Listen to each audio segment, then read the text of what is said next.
Well, first of all, what kind of mythical powers does a Sun Devil have? We got to consider that.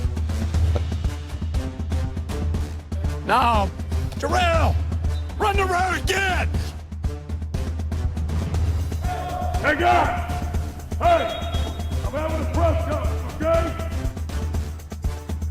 Their fat little girlfriends have some obvious advantages. For one thing, their fat little girlfriends are telling them what they want to hear. It's Division I football! Here, murals! All right. And welcome back to the Hoppy Huddle podcast. I'm Jake, that's Ed, and today we are going to be talking Week 6 previews, as well as we've got some special first month awards to give out to some of the best and worst and craziest things that have happened in college football. And I got some fun awards, and I'm got a sneaky good weekend of football, I think, in my opinion. Yeah, it's hard to believe September's over. We've had a month of football, and, for us football fans, it's starting to get a little sad. It's like 1 month's over. We've only got 2 really good ones left, and I know you got December and some of the bowl games, the whatever. But part of the season, we're going through it so fast. Hate this. We're going to talk about some of the fun stuff that's happened in the month of September, and then we're going to talk about Week 6 today. This week is one of those, like I said, I think it's a sneaky week. Somewhere, one of these games this weekend, there's not a lot of I don't think, Are there any ranked matchups? I'm not sure there's one. Missouri, Texas A&M. That's it. Yes. But most of the ranked teams aren't playing any other ranked teams, which means that's the Saturday where somebody's going to lose to somebody they shouldn't lose. So we got to figure out who's that going to be today? Do we know? Who is the Ole Miss, Kentucky, or the Arizona, Utah of this week? Yeah, that's going to be fun. So, the game should be interesting. We'll probably get our share of blowouts. I think they will. But there's going to be somebody's going to get caught sleeping on Saturday. As one of our favorite podcasters calls it, Josh Pate's college football show calls it a volcanic Saturday. We're ready for an eruption, and that's what it could be this week. Yeah, that's the positive side of having 30 games on at the same time, is that 25 of them can be blowouts, and you still got 5 interesting games. Right, so, yeah. And we got a couple good ones late on Saturday night. We got Coke versus Woke. Yes, the battle in Berkeley. We'll get to that later. So that'll be fun. But first, I think we should start off with our first month awards. This is a very prestigious award show where a selection committee of esteemed individuals, aka the two of us, have gotten together and decided to give out some of our own awards on the first month of football. And I would like to start out with my most impressive team. And the most impressive team of the first month goes to both UTs, the University of Texas and the University of Tennessee. The UTs in orange have been both extremely impressive, and they get my most impressive team award. Yeah, that's absolutely something about wearing the color of orange in September before we even get to October. Those teams. Both undefeated. Yeah, both undefeated. Both blowing teams out. Blew teams out, looked good, played decent. Texas had a little tougher schedule, but both did what they needed to do in September, are impressive. I think have set themselves up well for a good year and a playoff run. Yeah. All right. Let's get your first award. Well, my first award, I'm going to call it the Disappearing Act for September, the Disappearing Act Award. And that goes to Ohio State, because for a team that was literally, we talked about all offseason as being probably the best team or one of the top 2 teams, they disappeared the whole month of September. It's because they didn't play anybody. We have not talked about them. Nobody has talked about them the entire month of September. However, I think it's going to change. Now we're going to get in October, November. We're going to start talking about Ohio State. But they just disappeared the whole month. We talked about Bama. We talked about Georgia. We talked about the SEC. We talked about Florida State being a disaster. We talked about Florida. We talked about a lot of teams, but we didn't talk about Ohio State. So they get my Disappearing Act of the Month award goes to Ohio State. I can concur with that one.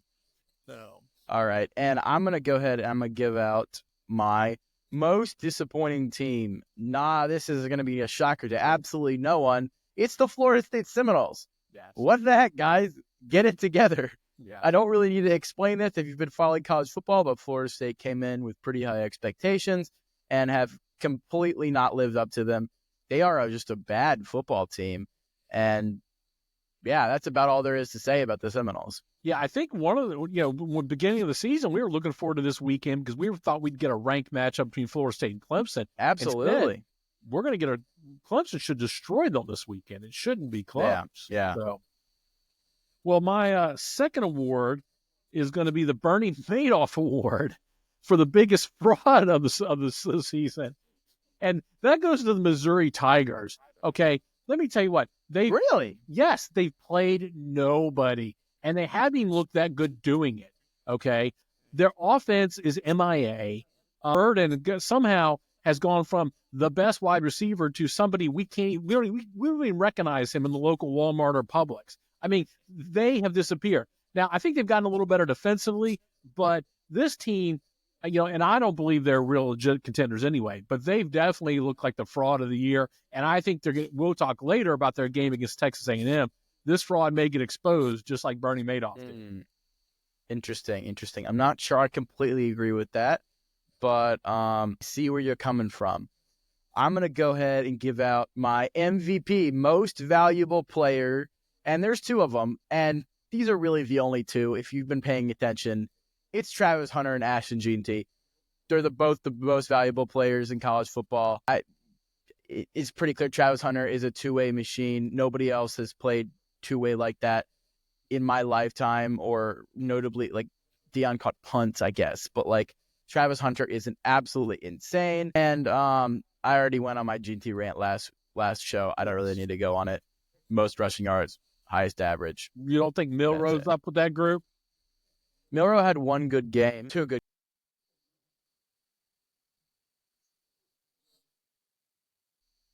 Consistent. Well, have a down week. Okay, I'll give you that. Yeah, no, I agree. Gene to be fun to watch. He could be. I mean, are we looking at? Are we a rec? I mean, could he set the single season record? Who has the record? Was it Barry Sanders who has the rushing record? I think that's a good question. He keeps this pace, he will break it. He's averaging almost, I think, 230 yards a game, like, or something along those lines. Over 200, I think. And yeah, I'd have to look. Yeah, no, he's good. He's going to be the first running back to go in the first round in several years. And yeah, it'll be interesting. But yeah, GT certainly looked impressive. That's going to be fun to watch out the rest of the year. So absolutely. All right, my third award is the Zombie Award. That's because, and this goes to we thought was dead, but now we think is alive, but we're really not 100% certain. And that's the Clemson Tigers. I mean, they looked dead week one, and we had wrote them all off, and now they've kind of made their way back in September. The offense came. Now they're back and biting people's heads off, but are they alive? I don't know. They're like a zombie. Maybe they are alive. We don't know. This week's not going to be, but maybe they are good. Maybe they are alive. So I won't give it to Clemson Tigers. Good for them. Good for themselves. Understandable. I've got, for my most disappointing players, I have got Jalen Daniels for Kansas. What happened to him? He completely disappeared. Looks like a different player. Is just not even any good. And I've got every player on Mississippi State. Boy, are they bad. They are maybe the worst. Them and Purdue are like maybe the worst FBS teams. I can't remember a time a team in the SEC was this bad. They got blown out by a MAC team. Yeah. You're SEC. You don't get blown out by MAC teams. Yeah. So, well, good. Yeah. Good. Well, I'm going to give you, I don't have any cute names anymore. I'm going to give you my biggest surprises of the season. And, okay. And if you listen to the pod, and I'm going to give the surprises as I view the surprises because. Okay. Yeah. So I've really got 4. And I'd say 3.5. I'll say 3, and then I'll give you a half. My first surprise is Alabama because I don't think they were. I didn't think they were going to be bad, but I think they're actually better than I thought they'd be. They looked, and that win at Georgia was impressive. I think they're much. I thought Kalen DeBoer would be good. I didn't think they'd be this good, and they clearly at this point have seemed to have separated themselves in a much better team than I thought. The second team I have as a surprise is the Indiana Hoosiers. Who was on that bandwagon, man? I want to be on that bandwagon. I'm on the Indiana bandwagon. Go Hoosiers, man. Coach Sig, come on. That's an impressive start. He has That's changed a fun that team to watch. It is. And there's who knows how far that team could go. My third surprise for the year is I'm going to give it up to the ACC. Now you take out Florida State and look at the rest of the conference. Yeah, I know. Go look at the standings. It's been a fun league. There's been we've seen some resurgence from Georgia Tech, Syracuse, Cal. They've been interesting. Duke is 5-0. The Hurricanes are back. Clemson's better than we thought. I realize North Carolina State's down, Florida State's down, but we've seen some fun in that league. We've seen some teams that we don't expect to win. Virginia's 3-1. Pitt is 4-0. I mean, yeah. I can get behind that. It's a little bit. It's again, are they world beaters? No, but I think this league has been a little bit surprising of what's going on in the league. So I think that's a fun surprise. The half surprise is you're going to hate this is Buffaloes. Now, I thought they would probably make a bowl. They've actually been just slightly better so far, and there's a path where they could be even better. So I'm going to give them a half of my surprise. Paper Tiger. We'll see. They might be, but I don't know. The Big 12's crazy. Who knows what happens? I know. And the Big 12 is crazy. Now, the other team which you mentioned, which was one of your surprises, was Tennessee. And if you know from our pre-conference previews earlier in August, I thought Tennessee was going to be a playoff team. So that's why it's not a surprise for me. Yeah. I called that early. So otherwise they would be a surprise. So, all right, Jay, what's up next for you? I'm going to give you my best and worst coach of the year awards so far.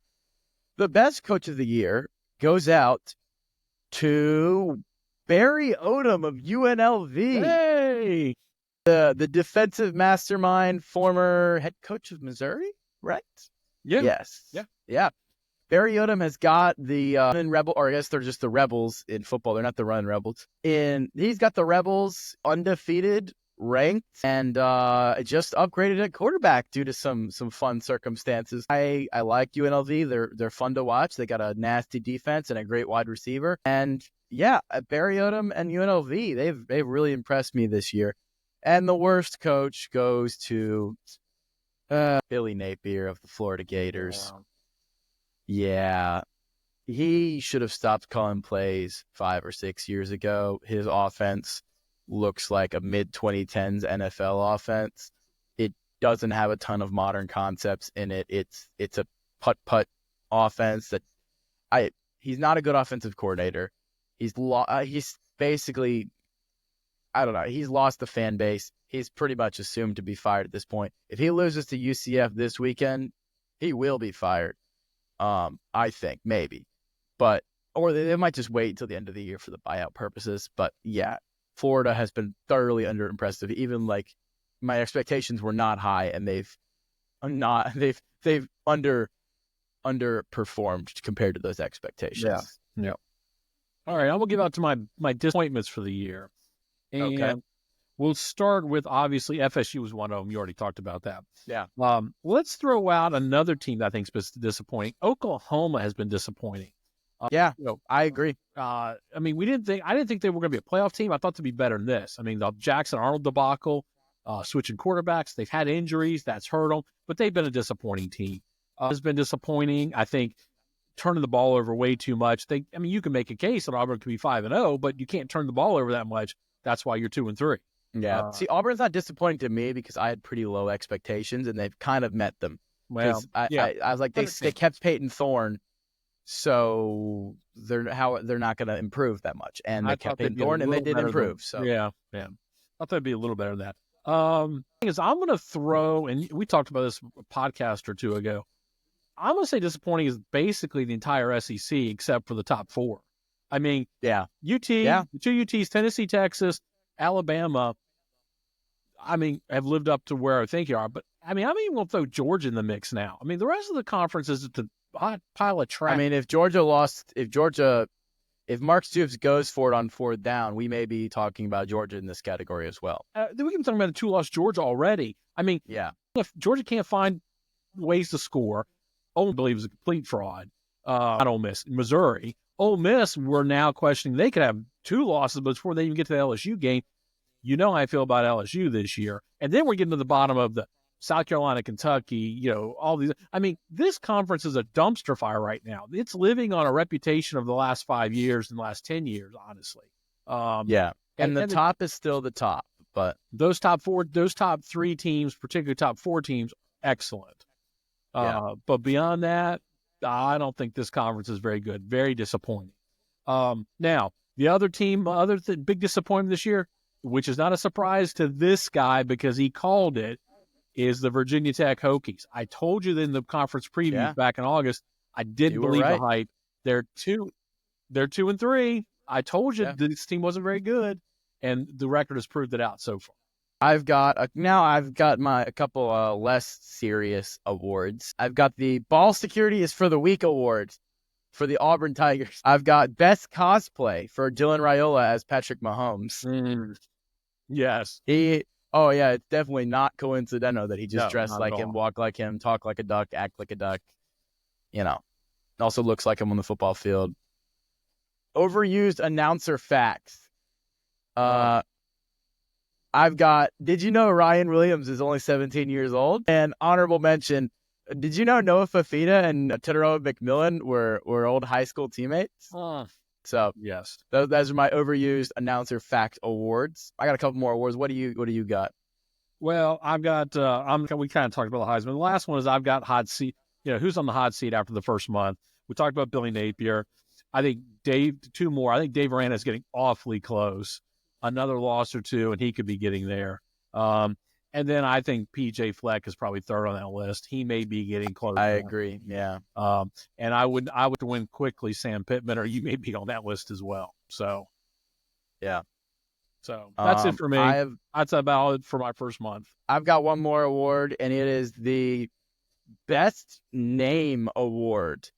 And I've got 2 honorable mentions. Defensive back for Louisiana Tech named Pig Cage. That's an awesome name, Pig Cage. The offensive lineman for South Carolina, Tree Bobbleade. Not free, Tree. But the winner of the Best Name Award is a tight end for FIU by the name of Rocky Beers. Oh, great name. Rocky Beers. Not a nickname. That's his real name, first and last name, Rocky Beers. Spelled exactly how you think it is. Yep. Great name. The award I have is for best haircut. Go look at Tate Rutledge, man, for Georgia. That's a handsome man. Oh, yeah, he's got a great haircut. That mullet with the mustache. I mean, that's a sharp looking man. Anyway, all right. We're not enough for our awards. We're good now. It's been a great enough hearing us talk about ourselves and our creative ideas. Yes. Let's get into some games. We have got a big slate of games this weekend. Some of them may look like blowouts, but there is going to be something underneath the surface that may. So last week I was 4-4 my picks. That was better. You were 6-2. Yes, I was 6-2. I'm now up to 14-17. We're closing in on 500. Stick with us, and we might get there. So let's go. Where do we want to go to start with? What game do we want to first address here? I want to talk about what we thought was going to be the marquee matchup of the weekend, Clemson, Florida State. I think that Florida State is bad. I think they missed in the portal on many positions. I think Brock Glenn is not going to be an upgrade over DJ Uiagalelei. I think they don't have the receivers, and I think their offensive line is extremely injured, which is why I'm taking Clemson minus 14.5. I think Clemson may or may not be the real deal, but I don't think it matters for against Florida State because they're winning by 3 scores at least. Yeah, I mean, after what we've seen in the Florida State, boy, this line feels low at 14.5. It feels really low, especially with Doak Campbell not being at full capacity because of the renovations. Yeah, I'm with you. I that's one of the games I've got on my schedule. Clemson. I already bet it. Clemson minus 14.5. Yeah, I'm with you. We're in agreement there. You're not gonna get any argument here. This is. I don't know if how much. Boy, that's gonna be. What's gonna put them at 1-5? Florida State. Yeah. That's gonna be rough. And Brock Glenn, I don't think is gonna be. You may actually see their other quarterback, and I don't remember his name. Luke Kukalil. Yeah, whatever. Got a long last name, Luke something. You may see a little bit of him in this game too, from what I hear. I 14.5. I do not believe they've got any. This will be a mismatch, and I'm not. Yeah. I won't spend a lot of time watching this unless the other games are really boring. I mean, Florida State cannot block Clemson's D linemen. They No. can't guard Clemson's wide receivers. No. Clemson's decided to run Cade Klubnik now, which Clemson's offense has always been better when they run the quarterback. Yeah. This is something we've known all the way going back to Taj Boyd. Mhm. So now they've decided to run Cade Klubnik, and he can run. I think that actually helps improve their offense and keeps the defense in check. So I think Clemson should run away with this. Clemson minus 14.5. Yeah. It's a shame with this game. Again, I think it was one we thought would be a fun game to look at on this weekend. Yeah. And it's just not even going to be probably in our top 5, maybe even our top 10 to watch this weekend. Yeah. So, okay. All right, where do you want to go? Well, I want to let's see this. I was trying to see if there was another game. Let's stay in the ACC because I do think there's an intriguing matchup in the noon slate ACC Okay. that I think is probably more relevant to the ACC race. That's SMU at Louisville. That is a good game. Louisville dropped a game at Notre Dame. Tyler Shuck played pretty well at Notre Dame. It wasn't bad. They just committed too many turnovers. And I think SMU, we gave them a hard time for losing to BYU, which was a close game, but it turns out BYU hasn't been bad. So Yeah, BYU is better than we thought. That looked bad, like a bad loss at the time, but we thought it was, not so much in retrospect. No. So this is a game. I think if you're Louisville, you still got a lot of your road ahead in that fact that you can still be competitive. You still have Miami and Clemson in front of you. So if you want to win this, win this conference race, you need to beat SMU. And SMU really, out of the new teams in this conference, they got a real favorable schedule. After Louisville, their schedule gets really soft. So if they can win this, they may be able to make some noise in this conference race. So this is a big game for both teams. I'm a big fan of Jeff Brom, the head coach. I think Louisville being at home, I don't think you're going to see 2 bad performances from Louisville in a row, and especially with probably more talent than SMU. I think the line, what was the last time I looked? The line was 6.5. Louisville, you did me dirty last week. It was 6.5 last week, and you lost by 7. They did me dirty as well. I think this week the line is 6.5, and I think you will cover 6.5. I don't think SMU stays with it. Give me Louisville, lay the 6.5 points. I'll take the Cardinals. I've got to play on this game, but it's not Louisville minus 6.5. What is it? It is the over, because let me tell you what, SMU's defense is really bad. Like, really bad. Louisville's defense is okay. It's pretty good. Their D-line's not awful, but SMU's offense has been tearing it up. SMU's offense plus SMU's defense, plus the fact that Louisville's offense is very good.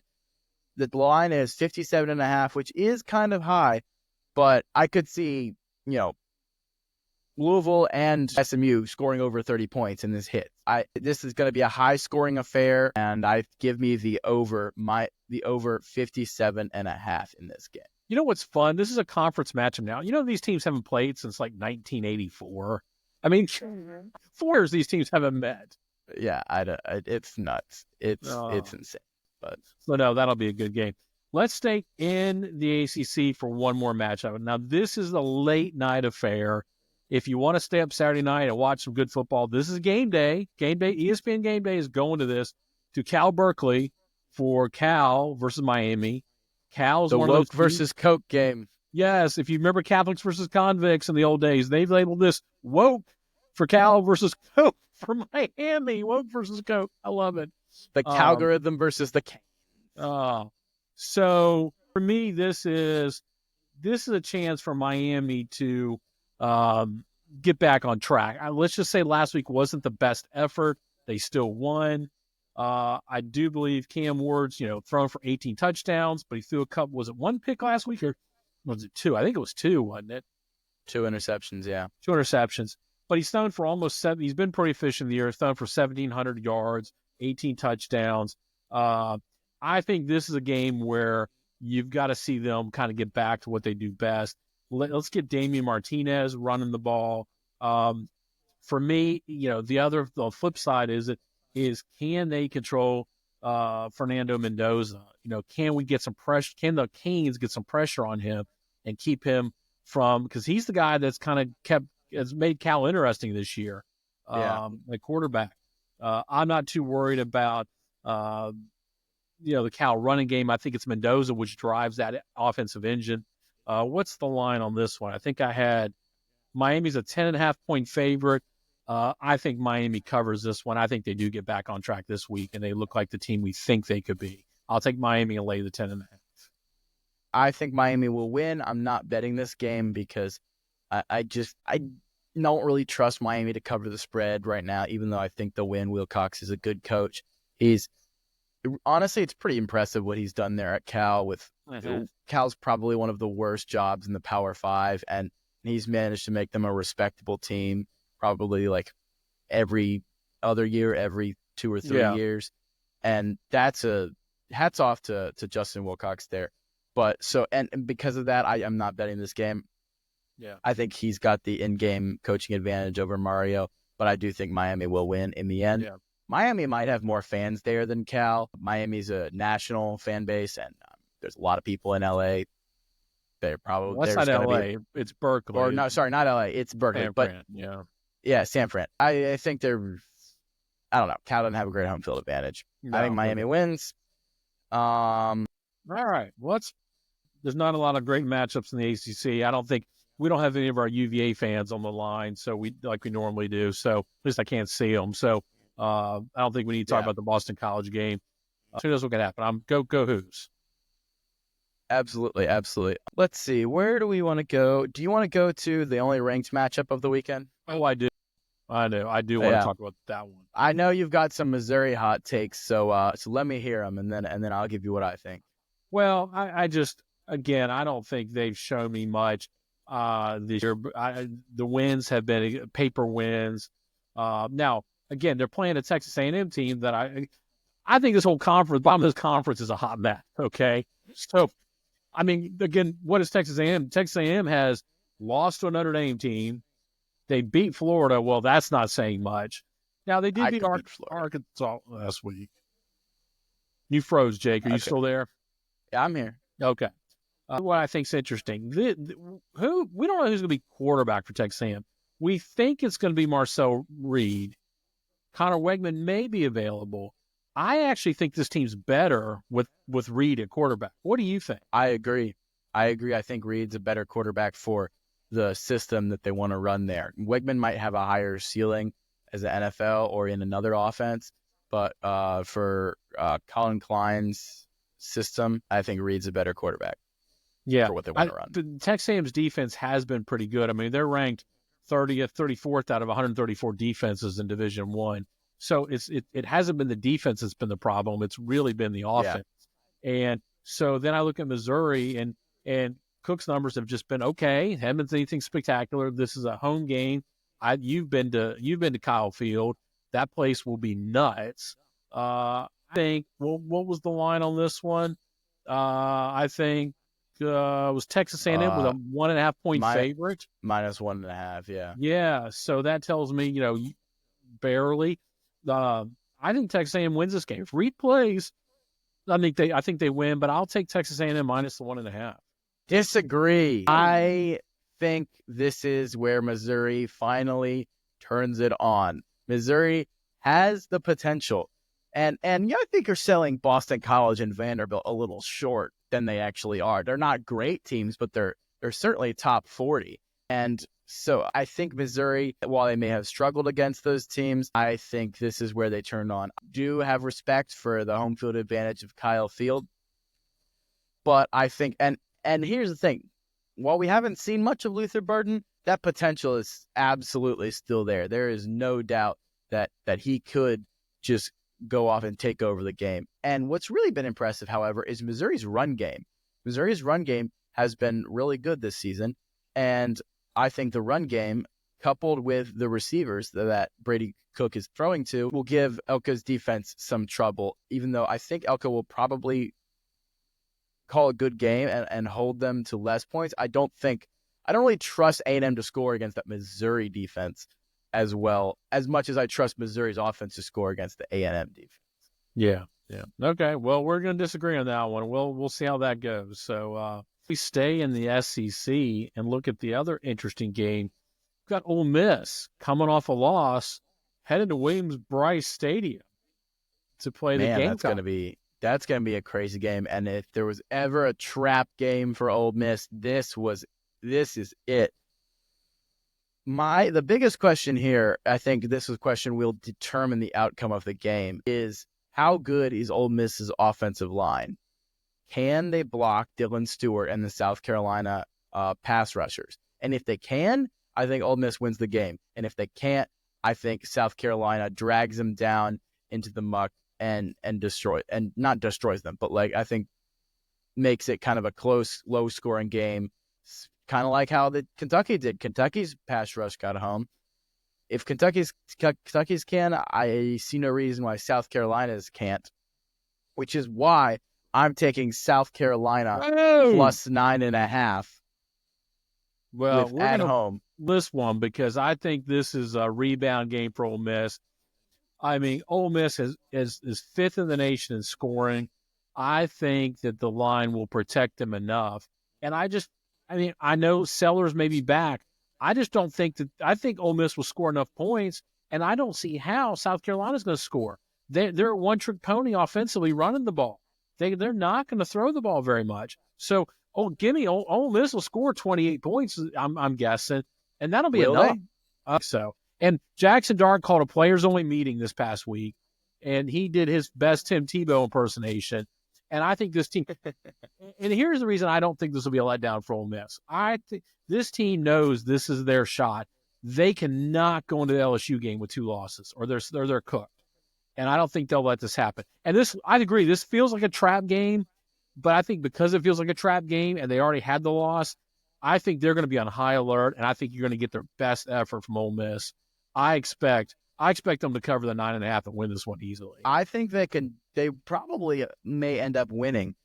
But if you can't block Kentucky, how are you blocking those guys from South Carolina? Yeah. South Carolina may have a top 5, top 10 defensive line in the country, for pass rush at least. And so I'm concerned Dart's just going to have no time to throw the ball.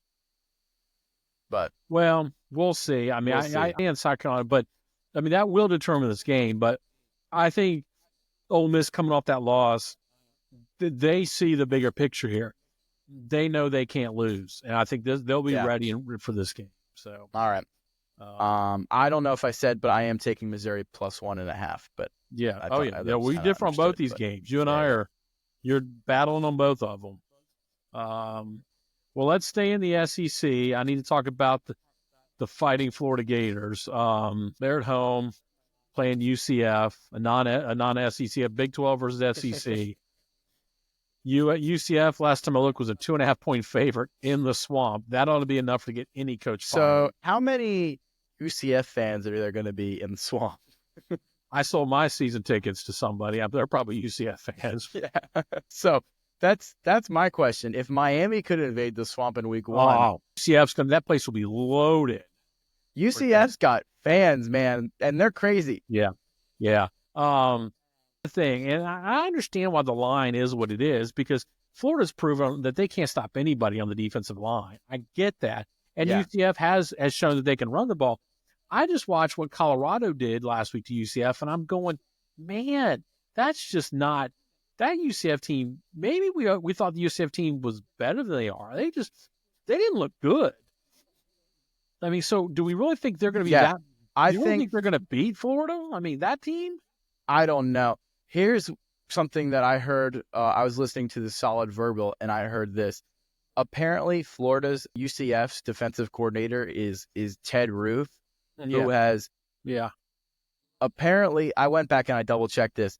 At every place that he's been in college, his defense has been awful. Oh, yeah. He is a defensive coordinator that can't coach defense. Yeah. So, UCF's defense is awful, and it's coached by Ted Roof, and that guy just can't coach defense. So, I don't know. That explains it. I was kind of confused why UCF's defense regressed so much because they weren't awful last year. Yeah. And that kind of explains it. So, I don't know if UCF wins in the Swamp. I don't think Florida can I don't think Florida has the D line to challenge UCF's running game. So UCF's kind of got to play keep away with that weak defense, in my opinion. But I think they can. So I don't know. I believe in Billy Napier, which is why I'm taking UCF minus the 2.5. You believe in oh yeah, you believe in his ability to lose. Yes. Please, Tyler, don't shoot me if you're listening to this. So. Yeah, I don't have a bet on this game, but I could definitely see that happening. And every time I pick the Gators, they lose, so I'm gonna pick against them so they can win. So Nice. So if you're betting, don't bet this one, people. I don't know how you bet this one with any confidence whatsoever. No. So where would you like to go are there next? any more games in the SEC that we need to think about? I really don't think Alabama Vandy is going to be that interesting. Yeah. I mean, technically they are next on their schedule. Exactly. I think you'll see a lot If you've seen the notorious clip, Alabama, you're next, and it's like, well, technically we are next. Yeah. So I think Bama should handle. We do have the Deep South's oldest rivalry this Auburn, week. Georgia. Theoretically, it should be a blowout. Keep an eye on it if it's close at halftime, just because of the rivalry aspect. And Auburn is talented, so it's not like a Vandy where there's just no shot. Like, if Auburn puts everything together and has no turnover, like if it's close at halftime, maybe put it on a side screen is what I would recommend. And Auburn, we were talking about that loss the other night on the reaction pod. The big news tonight in Deuce Knight. They flipped him from Notre Dame. The big quarterback flipped from Notre Dame to Auburn, and that's the quarterback that Hugh Freeze wanted. That's the quarterback that can run that offense. That's what they really need. And so that could be, it already creates, I think you were texting me earlier, that really blocks them in as a top 10 class next year. So don't be surprised if Deuce Knight's that starting quarterback next year, and that's the piece that they really need. It also wouldn't surprise me if they brought in a transfer as well. Maybe, just because they're going to push Chips in next year, and he is a freshman, so you don't know. He may be pretty raw, so I don't know. But they're winning off. He's very talented, though. But that helps out a lot. It gives a lot of confidence to his team. Even if he's not going to win a lot of games this year, that's a big, big victory for the Auburn Tigers. So, yes. So I want to jump back to the ACC real quick for a game that I am betting. I have got a principle, and it is called the Fade Mac Brown principle. And that principle says, if Carolina is playing a team with a pulse, do not pick Carolina. And that is why I'm taking Pitt minus 2.5, because I think Pitt is a good team. Eli Holstein is a serviceable quarterback, and they play like a united unit, and they fight hard. And Mac Brown is going to ride off into the sunset this year. I don't think Carolina is any good at all. They lost to Duke, even though Duke is 5-0. I don't think Duke's that great. Pitt minus 2.5 is my bet. I could see that, but I think Carolina. I would probably. Can I get a line on Carolina minus points in the first half? I want to see them lose in the second. You probably could have first half spread. Yes. Oh, we got Nacho Man joining us. Rivalry game create chaos. Well, you talking about Auburn, Georgia? Yeah, it creates chaos, but it's at Georgia, so I don't know how much chaos they're going to create. So, yeah. Let's see. We've also got the SEC. Let's look at the. Well. There's one more game in the SEC that upset potential. Tennessee at Arkansas. Oh yeah. Only 13.5 point spread, which is way too low. Which is why I'm taking Tennessee to cover because. That is not enough points for Arkansas. I don't care if it's at home. They've got all the vibes with them. Yeah. Tennessee is a machine. They are going to destroy and run Arkansas off the field. 13.5. That means if they win by 2 touchdowns, I cash. Give me those points, or give me Tennessee minus the points. Yeah, this isn't one of my picks, but I do like it. Funny things have happened in Arkansas, but I don't think it's going to happen to this Tennessee team there. I just think this Tennessee team has got to face a better offensive team, a team that can throw the ball. And I don't think Arkansas, they're one-dimensional. And Tennessee. Tennessee. Sorry, go ahead. When Tennessee's going to lose to someone like Alabama or Georgia, someone that's a little bit got more balance in the offense, not Arkansas. Yeah. The vibes coming out of Knoxville remind me a lot of Michigan last year. It's like, it's not quite as us versus them, but it's very like they are on a mission and they are not stopping for anybody. Like they're very confident and they're delivering on their confidence. Yeah, I still will continue to assert that Tennessee's secondary has not been tested this year yet.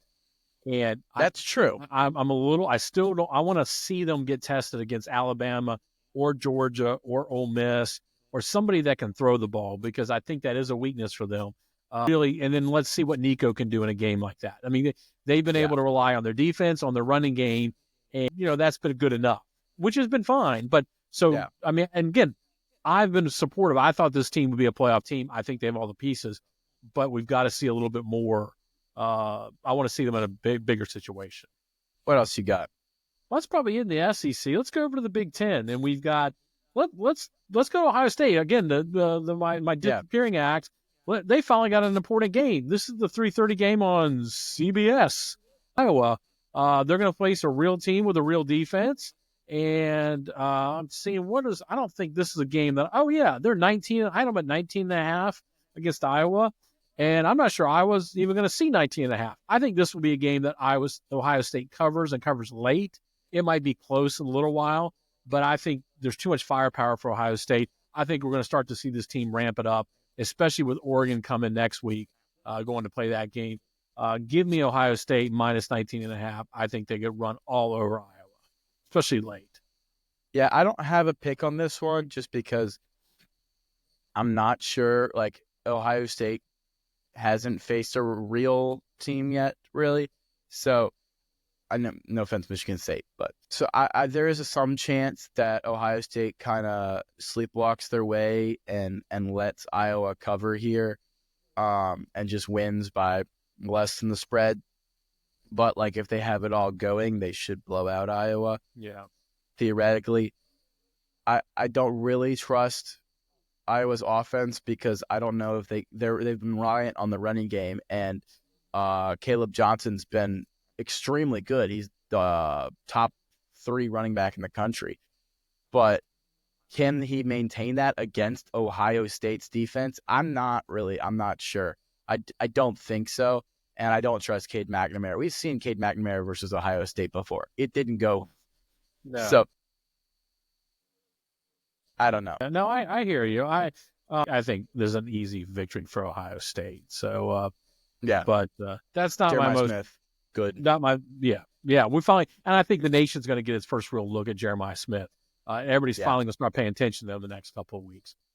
Well, let's stay in the Big Ten. Let's talk about the game, which I think is probably a little bit better, more fun to watch. Is Michigan's finally going to leave the Big House and go on the road to Washington, where they are, I believe, a 2.5-point dog. If I looked at the numbers. That's crazy. What do you think about this game?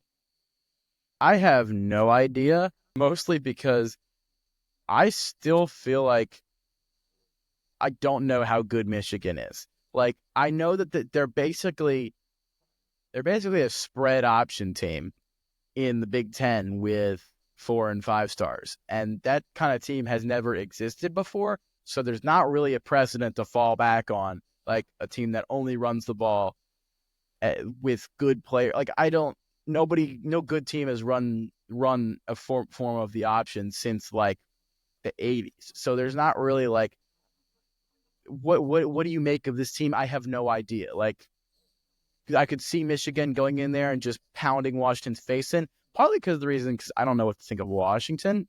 They lost to Rutgers, but like that, they could have had a chance to win that game at several points. I don't know how good Washington is. I'm kind of unclear with Michigan. This is just a shrug game. Like, I don't know. I'm excited to watch it and see what happens. But I think I'm not betting this game, but I think I kind of like watching this matchup.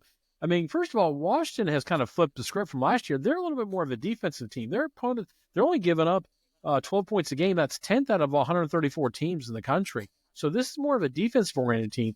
Will Rogers hasn't thrown a pick this year. He hasn't looked terrible. He's a veteran quarterback. He's a good QB. Yeah, they're not scoring a lot of points, but you're not going to need a lot to beat Michigan. I think this could be interesting. Michigan going on the road. They've been in the friendly confines of the Big House pretty much all year. I think this could be a problem for Michigan. I think you're going to need to do a little bit more offensively, and I think they're going to get. This is a welcome. Washington's going to welcome them up to the Great Northwest, and I think this game is going to be all for Washington. So I think I like Washington in this. Interesting. All right. I'm excited to see what happens there. Yeah. We've got a couple other interesting games. We've got USC, Minnesota. We've got Rutgers, Nebraska, which I'm excited about. Rutgers, which like 2 years ago, if someone mentioned you Rutgers, Nebraska, that you're just groaning like, oh, I can't wait. But now you're like, Rutgers, Nebraska, man. Greg Schiano, Matt Rule, Dylan Raiola. Should be a fun game. It'll be interesting because they both like to run the ball. And Nebraska's, I think, they both got decent defenses. They do, yeah. Basically, I think they're almost the same team, except you drop Dylan Raiola onto Nebraska, and Rutgers is a little better on defense and has a better running back. So yeah, I think they're kind of very similarly built teams. I'm just interested to see how that game turns out. Yeah, I think your difference here is that quarterback, and I think your difference here is a home field advantage. That's probably enough to push Nebraska over the top. I lean that way. Yeah, I lean that way too. I don't think. Let me see if that's one of the ones. I'm not picking that one, but I think it'll be a good watch. I think both these teams are good, solid football teams, and would probably beat most of those middling SEC teams that we always see on TV every week. Yeah. I do have a principal bet. Okay.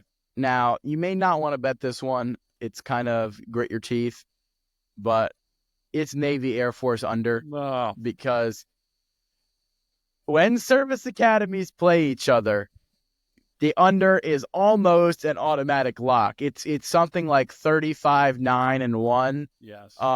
In the last like 50 matches, or 45. It's a service academy. I'm taking the under game. I'm taking the under. Vegas kind of has adjusted to this, and also Navy is really good this year, and they throw the ball. Yeah. I'm still taking it as a principle because Air Force does run the ball. They are still old. They're not very good, but they still do the old option. Yeah. And Navy still has lots of option concepts, even though they have decided to throw the ball as well. Yeah. So two teams running like that, the clock will chew fast. The under, this is a sweat, 34.5. Oh, yeah. That's rough. That's an Iowa level under. That is an Iowa level, but I'm taking the under. Okay. Principle. I've got one more pick out of my 8 picks. We're going to go out. This is an 11 p.m. Eastern Standard Time kickoff. It's a Big 12 matchup, Texas Tech versus Arizona. I think the winner of this game all of a sudden has a little more life breathed into them for the battle for the Big 12. And you've got teams with that still think they got a shot. It's looked better than I think people thought. Arizona's got the one loss to Kansas State, which is not looking like a terrible loss at this point. I like Arizona on this one. I think I just like their offensive output. I think why Morton has looked good at quarterback for Texas Tech. I do not believe at all in Texas Tech's defense, and I think that'll be the difference in this game. I think Arizona scores more points. It's a 5.5 point spread for Arizona. Give me Arizona minus the 5.5.